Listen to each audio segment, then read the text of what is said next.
Cette parole est en train de dire que si tu ne meurs pas à tes propres ambitions, quand tu viens à Jésus, si tu ne meurs pas à tes propres ambitions, si tu ne meurs pas à tes propres projets, si tu ne meurs pas à tes priorités, parce que ce n'est pas normal d'avoir une autre priorité que Jésus, que Dieu. Si tu ne meurs pas à tes priorités, la Bible nous dit dans ce verset que tu vas rester seul. Ça veut dire quoi? Tu ne vas pas connaître de multiplication. Tu ne vas pas pouvoir connaître de multiplication. Tu ne vas pas pouvoir porter de fruits. Tu ne vas pas pouvoir avancer. Donc mon frère, je voudrais t'inviter à mettre en stand-by tes projets, tes obsessions, tes ambitions, de vouloir obtenir ci, de vouloir obtenir ça, de vouloir devenir ci, de vouloir devenir ça.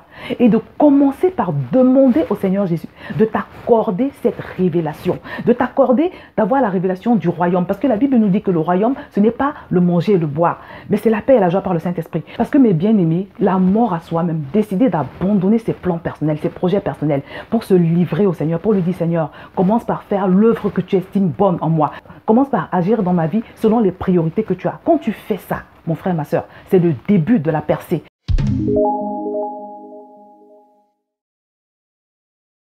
Bonjour à tous bien-aimés, bienvenue sur Vie TV. Pourquoi je n'ai jamais réussi à connecter avec le Seigneur et qu'est-ce que je dois faire pour cela? C'est à cette question que nous allons répondre parce que comme je le dis toujours, c'est la question qui revient le plus. C'est la question que je reçois le plus souvent dans les courriers. Et aujourd'hui donc je vais t'expliquer pourquoi tu n'arrives pas à connecter avec le Seigneur. Alors que parfois, pour certains, ça fait un bon moment que tu es dans la foi, que tu as donné ton cœur à Jésus. Je vais aussi te dire ce que tu dois faire pour que ça change. Parce que Dieu est vrai, Dieu est vivant, Dieu est réel. Dieu n'est pas un mirage. L'origine de ton absence de connexion avec le Seigneur, la cause pour laquelle tu n'as pas encore pu connecter avec Dieu, tu n'as pas encore pu passer dans une dimension supérieure dans ta relation avec le Seigneur, c'est simplement l'état de ton cœur. Et c'est ce que la parole de Dieu nous dit. On va d'ailleurs lire directement dans Matthieu au chapitre 13. C'est assez long, mais je pense que ça vaut le coup vraiment d'être lu pour que tu puisses comprendre ce qui se passe à l'intérieur de toi et pourquoi tu n'as toujours pas réussi à vivre cette expérience extraordinaire avec le Seigneur qu'il a pourtant prévu que tu vives. Donc on va lire la parole de Dieu dans Matthieu chapitre 13 à partir du verset 1. Ce même jour, Jésus sortit de la maison et s'assit au bord de la mer. Une grande foule s'étant assemblée auprès de lui, il monta dans une barque et il s'assit. Toute la foule se tenait sur le rivage. Il leur parla en parabole sur beaucoup de choses et il dit « Un semeur sortit pour semer. Comme il semait, une partie de la semence tomba le long du chemin. Les oiseaux vinrent et la mangèrent. Une autre partie tomba dans les endroits pierreux où elle n'avait pas beaucoup de terre. Elle leva aussitôt parce qu'elle ne trouva pas un sol profond. Mais quand le soleil parut, elle fut brûlée et sécha, faute de racines. Une autre partie tomba parmi les épines. Les épines montèrent et l'étouffèrent. Une autre partie tomba dans la bonne terre. Elle donna du fruit, un grain 100, un autre 60, un autre 30. Que celui qui a des oreilles pour entendre, entende. On va aller directement au chapitre 18, là où Jésus explique la parabole. Donc le chapitre 18 nous dit ceci. Vous donc, écoutez ce que signifie la parabole du semeur. Lorsqu'un homme écoute la parole du royaume et ne la comprend pas, le malin vient et enlève ce qui a été semé dans son cœur. Cet homme est celui qui a reçu la semence le long du chemin. Celui qui a reçu la semence dans les endroits pierreux, c'est celui qui entend la parole et la reçoit aussitôt avec joie. Mais il n'a pas de racine en lui-même, il manque de persistance et dès que survient une tribulation ou une persécution à cause de la parole, il y trouve une occasion de chute. Celui qui a reçu la semence parmi les épines, c'est celui qui entend la parole, mais en qui les soucis du siècle et la séduction des richesses étouffent cette parole et la rendent infructueuse. Celui qui a reçu la semence dans la bonne terre, c'est celui qui entend la parole et la comprend. Il porte du fruit et un grain en donne 100, un autre 60, un autre 30. Alors Jésus est en train de nous décrire ici les 4 différents types de cœurs qui existent face à la parole de Dieu. Je voudrais qu'on s'attarde sur 2 types de cœurs parmi les 4 que Jésus a cités parce que simplement c'est les cas les plus courants. Le cœur numéro 2 et le cœur numéro 3. Le cœur numéro 2, c'est un cœur qui est fragile parce que quand la parole de Dieu rentre, elle ne trouve pas de racines profondes. Et dès qu'il y a une persécution, la personne y trouve une occasion de chute. Le cœur numéro 3, en revanche, c'est un cœur qui est étouffé par les soucis de ce monde. Parce que ce qui se passe souvent, c'est que quand beaucoup de personnes viennent au Seigneur, elles ont un désir. Parfois, elles ont un problème de maladie, elles souhaitent guérir. Parfois, elles ont un désir qu'elles veulent absolument voir s'accomplir. Parfois, elles ont une ambition, elles veulent se marier. Elles souffrent de célibat chronique. Parfois, c'est un problème de chômage, un problème d'une frustration à un quelconque niveau qu'elles veulent absolument résoudre. Et elles sont tellement prises par ce problème, elles sont tellement affectées par ce problème qu'on a beau leur expliquer que ce Jésus qu'elles ont reçu dans leur vie, c'est la chose la plus magnifique, la plus merveilleuse qui puisse arriver dans la vie d'une personne. Elles ne peuvent pas le recevoir comme ça. La parole de Dieu leur dit que parce qu'elles ont reçu Jésus, Dieu est venu habiter en elles par son Saint-Esprit. Mais pour elles, c'est un non-événement. La parole de Dieu leur dit que parce qu'elles ont accepté Jésus, elles ont la vie sur terre, la vie en abondance sur terre, et elles ont la vie éternelle. Mais pour elles, c'est un peu comme un non-événement. Parce qu'il y a ces soucis, ces problèmes, il y a ces choses, ces désirs non encore satisfaits qui occupent tout l'espace, de leur cœur. On a beau leur dire que Dieu leur a fait grâce de stopper leur course vers l'enfer. On a beau leur faire comprendre qu'elles ont quitté le royaume de la mort pour le royaume de la vie. Elles appartiennent désormais au royaume le plus puissant au monde. Mais pour elles, c'est comme un non-événement. Elles restent focalisées sur leur obsession. Pourquoi? Ça fait 15 ans que je suis dans la foi. Je n'ai toujours pas de mari. Ça fait 15 ans que je suis dans la foi. Je n'ai toujours pas de travail. Pourquoi je ne suis toujours pas guérie? Elles sont beaucoup dans la recherche de solutions par rapport à leurs problèmes. Elles sont beaucoup dans l'obsession de voir leurs problèmes se résoudre. Ce qui fait que la parole qui rentre a du mal à pénétrer. Or, il y a une priorité que Dieu attend de toi et de moi. Il y a une priorité. Dieu veut que tu prennes conscience du privilège, de l'immense privilège qui est tien, d'avoir reçu Jésus. Parce qu'il nous dit que Dieu a tant aimé le monde qu'il a donné son Fils Jésus. Donc, il veut que toi et moi, nous puissions réaliser la gloire, cette gloire qui est venue habiter en nous. Dieu veut que tu reçoives ce don qu'il a fait, que tu mesures la valeur de ce qu'il t'a donné. Parce qu'en fait, tu peux avoir toutes ces choses. On peut avoir un mari, on peut avoir une belle carrière, on peut avoir toutes les choses qu'on veut. Mais si on n'a pas la révélation, si nos yeux ne sont pas ouverts sur qui est Jésus, sur ce que représente la vie que nous avons reçue, on est comme la personne la plus pauvre au monde et on ne peut pas avancer avec le Seigneur. Quand on a un cœur qui ne peut pas recevoir la parole, soit à cause des problèmes, des soucis de ce monde qui étouffent cette parole, ou alors à cause des vanités de ce monde parce qu'on a le cœur qui balance entre les choses de Dieu et les vanités de ce monde, ce qui se passe, c'est que vous allez vous rendre compte que de deux personnes qui sont dans une église, j'ai pris cet exemple également quand je faisais le direct dans le cadre de la formation. J'ai eu le privilège de faire l'école biblique à mon église. Et les enseignements qu'on a reçus étaient tellement puissants, tellement transformateurs que à chaque fois quand je sortais de là, j'étais presque en larmes parce que tellement ce que j'avais reçu était puissant. Et vraiment, à chaque fois, j'étais émerveillée. Et je vous assure que ce que j'ai reçu comme enseignement dans cette école biblique m'a permis de faire un bond dans ma vie spirituelle en général. Et c'est même à partir de là que j'ai modifié, j'ai changé ma façon de faire les vidéos et de partager les enseignements sur VTV. Donc l'école biblique de mon église m'a vraiment transformée. Mais à côté de cela, il y a des personnes qui ont fait la même école biblique avec moi, qui ont eu les mêmes enseignements transformateurs, mais sur qui ces enseignements n'ont eu aucun effet. Et parmi ces personnes, j'en connais même qui ont rétrogradé, qui ont presque abandonné le Seigneur. Et pourtant, on a reçu le même enseignement. Au début, je me demandais, mais comment fait-on pour recevoir ce genre d'enseignement et pour devenir tiède et pour rétrograder, pour abandonner le Seigneur? Mais là, le Saint-Esprit m'a donné la réponse. C'est le type de cœur, le genre de cœur que tu as. Quand ton cœur n'est pas propice à recevoir la semence, tu as beaucoup de problèmes, tu as beaucoup de soucis. Ça t'empêche d'avancer. Donc, tu dois prier et jeûner, non plus pour que ce problème dans ta vie soit résolu, mais tu dois prier et jeûner pour que tes yeux puissent voir la gloire de Dieu, pour que tes yeux puissent discerner le don de Dieu, pour pouvoir changer d'obsession et pour pouvoir changer le soupir de ton cœur, en fait, l'orientation de ton cœur, le penchant de ton cœur. Et c'est pour ça que la Bible nous dit de chercher premièrement le royaume et toutes choses nous seront données par-dessus tout. Je vais lire dans Matthieu chapitre 13, au verset 44 et 45.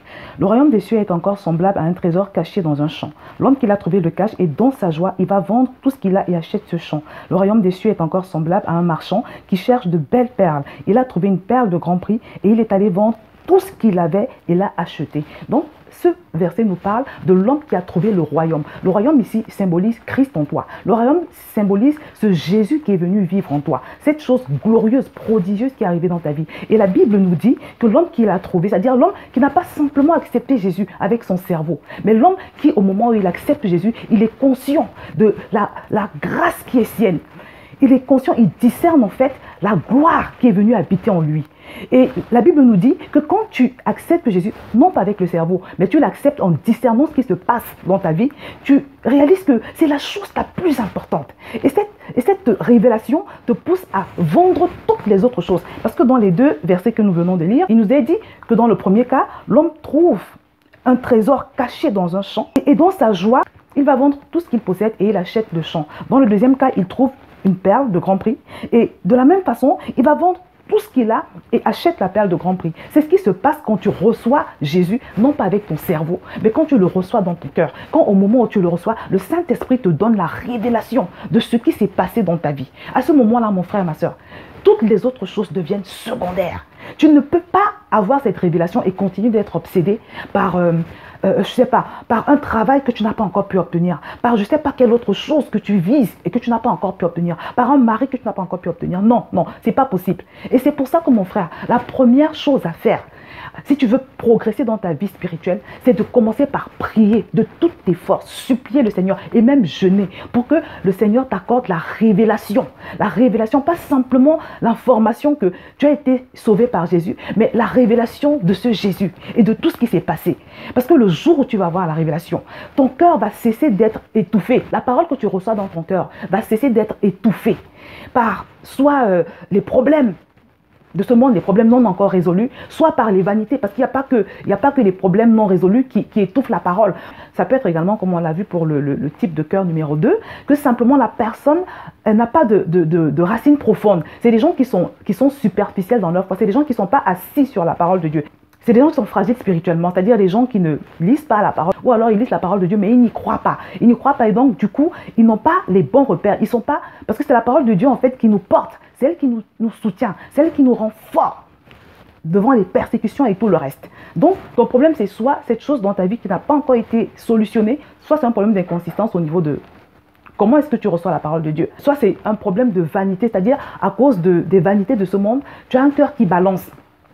Mais la plupart du temps, les gens n'arrivent pas à recevoir la parole de Dieu, ils n'arrivent pas à aller loin avec le Seigneur parce que, en général, il y a un problème qui n'est pas encore résolu. Et ils sont tellement obsédés par ce problème parce qu'ils n'ont pas reçu la révélation de Jésus. Donc, du coup, ils peuvent pas discerner que, en fait, la présence de Jésus vaut mieux que toutes ces autres choses qu'ils recherchent. L'apôtre Paul avait le plein discernement, le total discernement de Jésus qui était venu vivre en lui.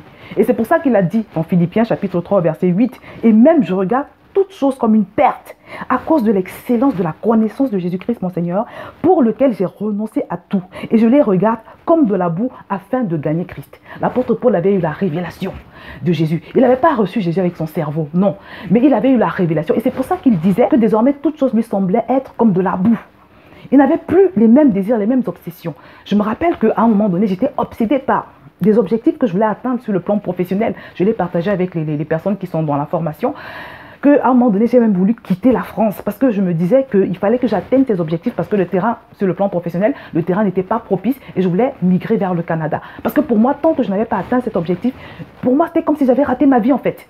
Donc j'avais des obsessions. Mais quand j'ai eu la révélation, quand j'ai grandi en révélation en ce qui concerne Jésus, je vous assure que tout ce qui pouvait exister comme obsession dans ma vie a totalement disparu. Donc mon frère, ma soeur, je voudrais t'inviter aujourd'hui, et on en vient à la solution à ton problème, à mourir à toi-même. C'est le mot, en fait c'est l'expression. Ta délivrance se résume en cette expression, mourir à soi. Et c'est pour ça que Jésus nous dit que celui qui ne renonce pas à lui ne peut pas le suivre. Et on va lire un passage qui est assez fort, vraiment que je t'invite même à méditer une fois que cette vidéo sera terminée. Je vais lire dans Jean chapitre 12 au verset 24.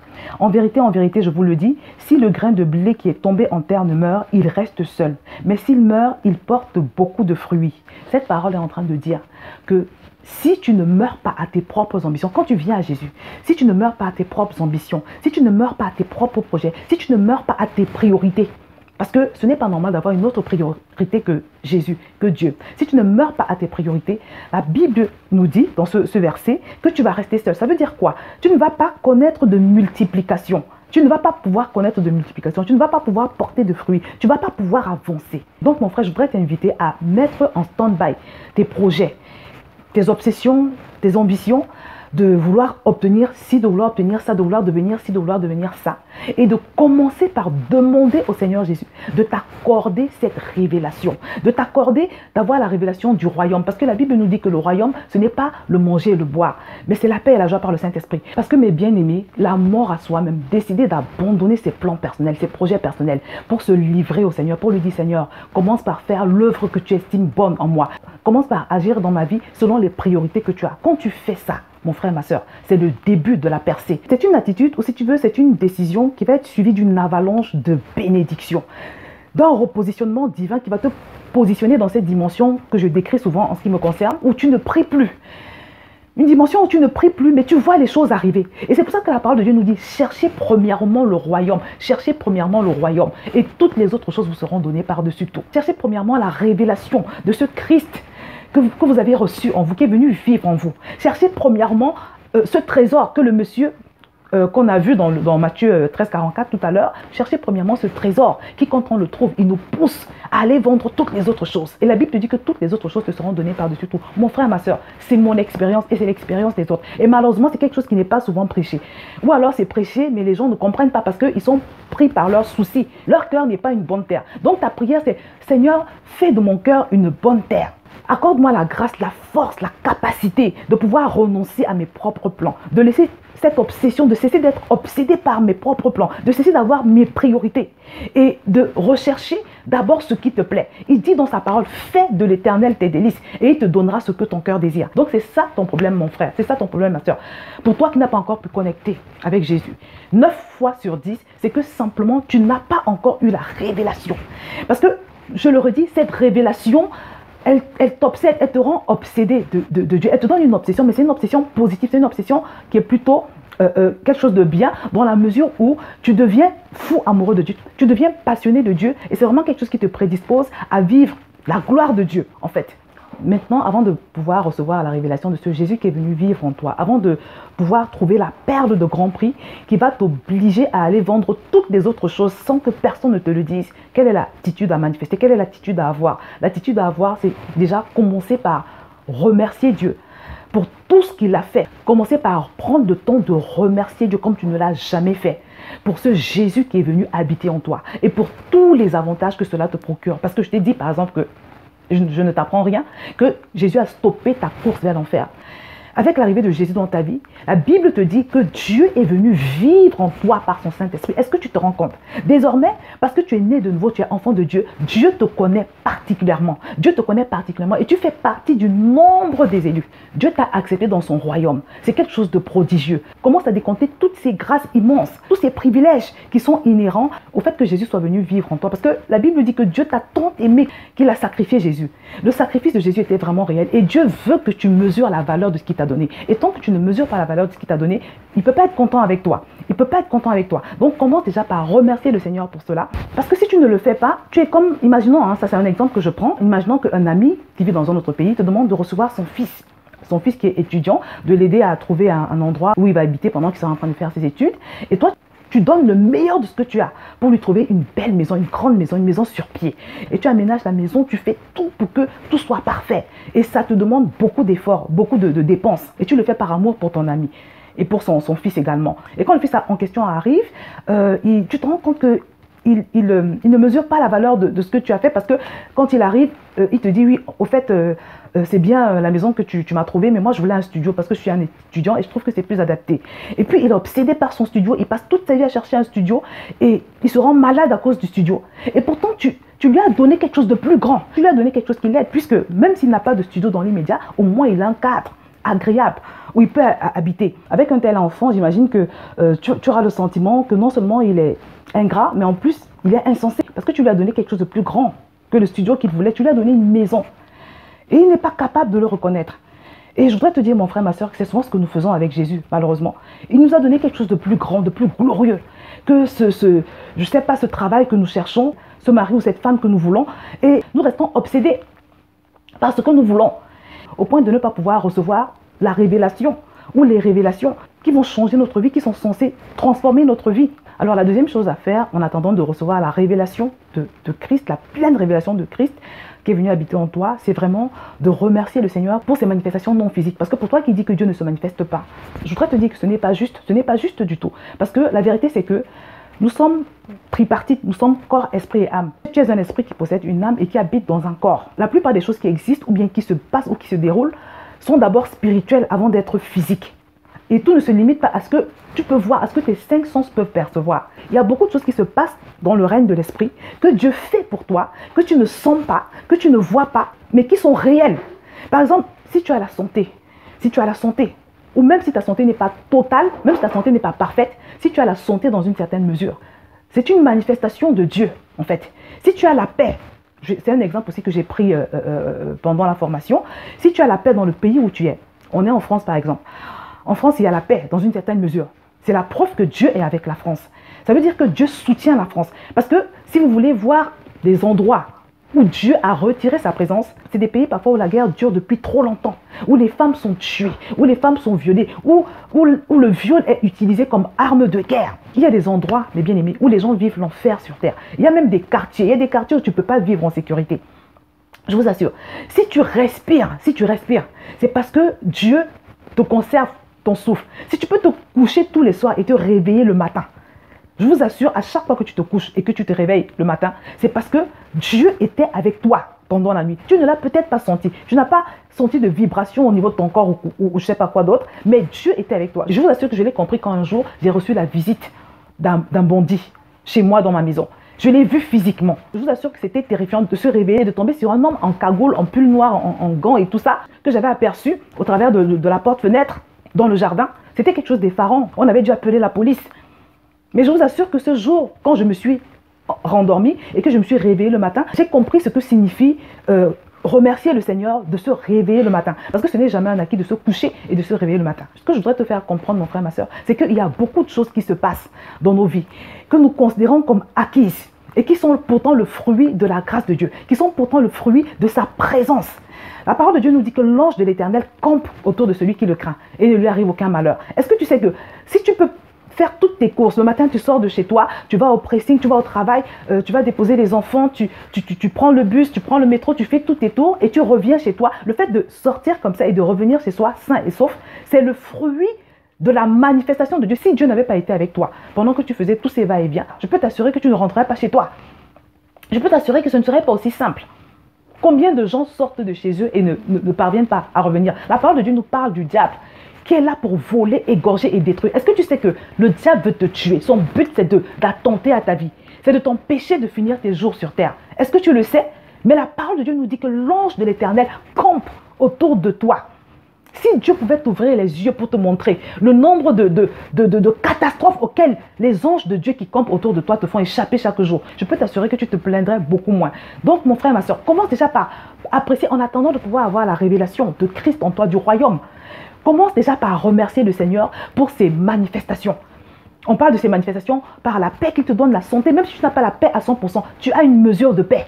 Il n'y a pas de chaos dans ta vie. Dans ta vie, ce n'est pas encore le chaos, ce n'est pas la désolation. Donc, ça veut dire que Dieu te donne une mesure de paix. Commence déjà par lui dire merci pour cette mesure de paix. Commence déjà par lui dire merci pour cette mesure de sécurité qu'il te donne. Commence déjà par lui dire merci pour toutes ces choses. Et surtout, comme je l'ai dit, remercie-le de tout ton cœur pour Jésus qui est venu habiter en toi. Parce qu'en fait, Jésus, c'est la solution que tu as en toi. C'est comme un lingot d'or qu'on te donne.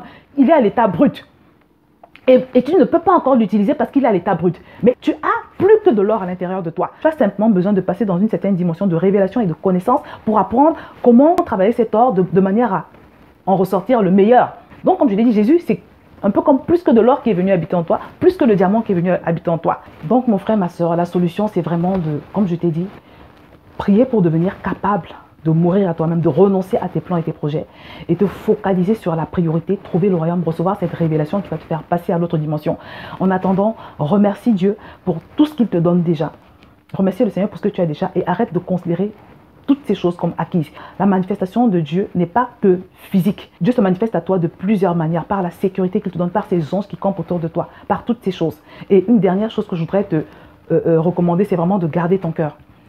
Garde ton cœur en méditant la parole de Dieu. À chaque fois que tu as des pensées négatives, des pensées terribles qui arrivent, repousse-les au nom de Jésus. Tu dis, arrière de moi, Satan. Je te réprimande. Toi, pensée qui ne glorifie pas Dieu. Toi, pensée qui ne glorifie pas Dieu. Je te soumets à l'obéissance de Christ. Tu soumets tous ces raisonnements à l'obéissance de Christ. Et tu te plonges dans la parole de Dieu. Si tu as un problème de paix, par exemple, si tu as un problème de maladie, par exemple, va dans la parole, comme je le dis toujours, et plonge-toi régulièrement dans les versets qui parlent de ce que Jésus a fait à la croix, par exemple, concernant ta maladie. Si tu as un problème de foi, un problème quelconque, va dans la parole et plonge-toi dans ce que Dieu a à te proposer. Et le fait de te plonger dans la parole va faire naître la foi en toi. Ça va te permettre d'être fort, de supporter la situation que tu traverses en attendant de pouvoir recevoir la révélation dont j'ai parlé. Donc voilà, mon frère, ma soeur, c'est ce que je voulais partager avec toi. Donc arrête de dire que Dieu n'est pas avec toi parce que c'est complètement faux, c'est un mensonge du diable. Et surtout, tu l'as compris, l'élément déclencheur de ta connexion avec le Seigneur, c'est la révélation de la gloire qui est venue habiter en toi, de Christ en toi. de Dieu qui est venu vivre en toi par le Saint-Esprit. C'est l'élément clé de la victoire. C'est ce qui véritablement va te propulser dans une autre dimension, cette dimension dont j'ai parlé, où les choses vont arriver, où tu vas évoluer sous un ciel ouvert. Donc, tu sais ce qu'il te reste à faire. Prie de toutes tes forces pour pouvoir renoncer au désir de ton cœur, parce que tu n'es pas plus intelligent que Dieu. Tu n'es pas plus intelligente que Dieu. Si Dieu te dit que tu dois mourir, que la graine doit mourir, c'est que effectivement, il faut que tu meurs à toi-même, que tu meurs à tes propres désirs et tes propres ambitions. Et une fois que ce sera fait, cette graine va connaître la multiplication. Donc, permets aujourd'hui au Seigneur d'opérer la multiplication qu'il a prévue dans ta vie. Je vais m'arrêter là pour aujourd'hui et je te dis à très bientôt sur Vie TV.